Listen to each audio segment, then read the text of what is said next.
The original performance points system was a revolutionary change to the ranking that is very different from how we know it today.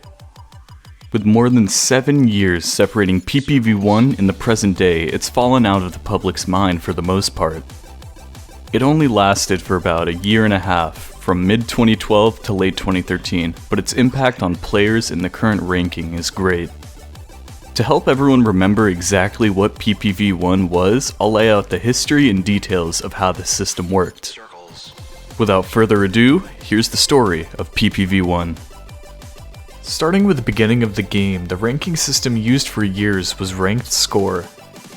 Simply add up a player's highest scores on each ranked beatmap set and you have it.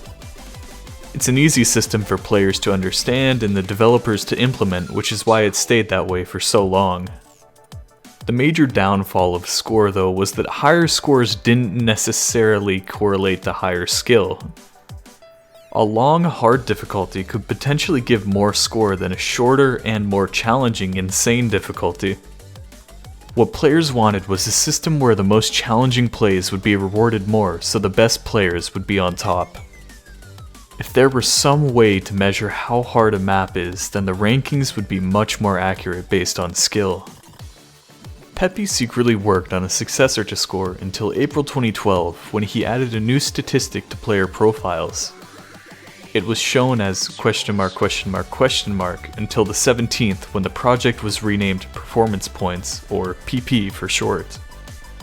Performance Points got their own ranking that existed as a secondary to the score ranking until it took over as the official ranking metric on July 24, 2012. So how exactly did this ranking metric work? To this day, the only person who knows exactly how PPv1 worked is Peppy himself. The project was closed source and remains a secret even now.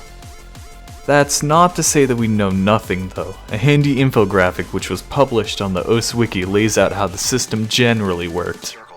First, all of a user's submitted plays are gathered. Next, several modifiers are used together as follows. 1. The mods of the play change how much it was worth internally. Difficulty increasing gives more, while difficulty reducing gives less, but exacts are unknown. 2. The play's accuracy is used. As accuracy gets closer to 100%, this multiplier is worth exponentially more. 3. The map's contention is factored in, meaning maps with more submitted scores are worth more since more people are competing for the leaderboard. 4. The map's difficulty is also used, which was measured using some private difficulty calculator that we don't know about. 5. If you're playing a mode other than standard, the mode-specific maps give more than converted maps. 6. The play's position on the leaderboard is used. A play closer to number 1 gives a lot of points, while below number 500 is not counted.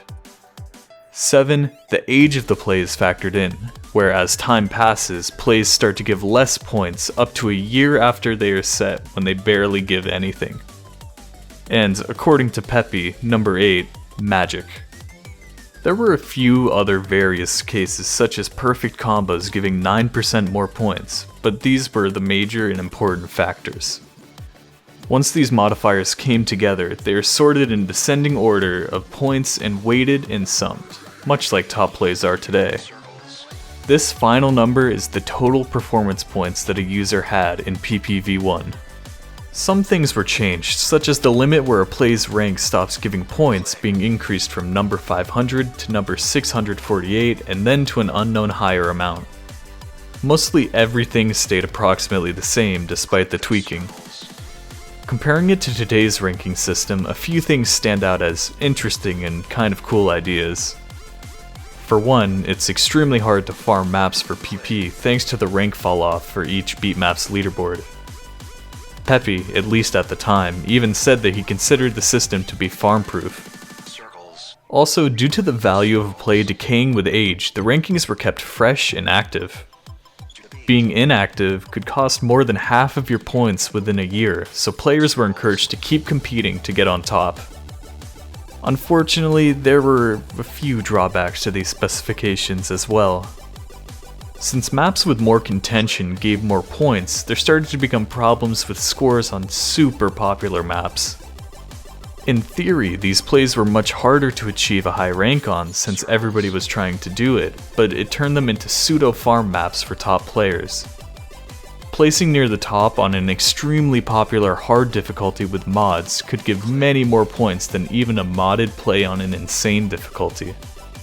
In this way, the system fell into almost the same pitfall as Score, where the actual difficulty of a map was seemingly not important enough.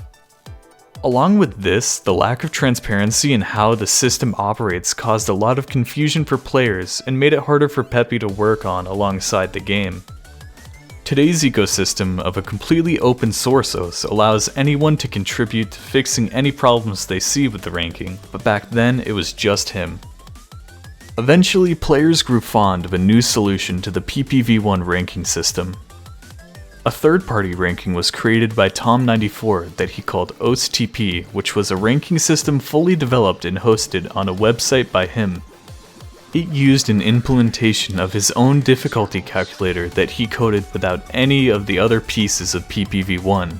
It was meant to purely measure skill alone. TP became an unofficial, nearly universally liked ranking that allowed players to compete without worrying about decay or popularity. As it gained more and more traction over the course of 2013, Peppy got in contact with Tom to create OS's most famous ranking system yet. In December 2013, the ranking completely disappeared until January 27, 2014, when the PPv2, a tweaked version of TP, was released officially. And that's the birth, life, and death of the original performance points system. The original system that strived to measure performance and skill over arbitrary means, although those factors did get in the way sometimes.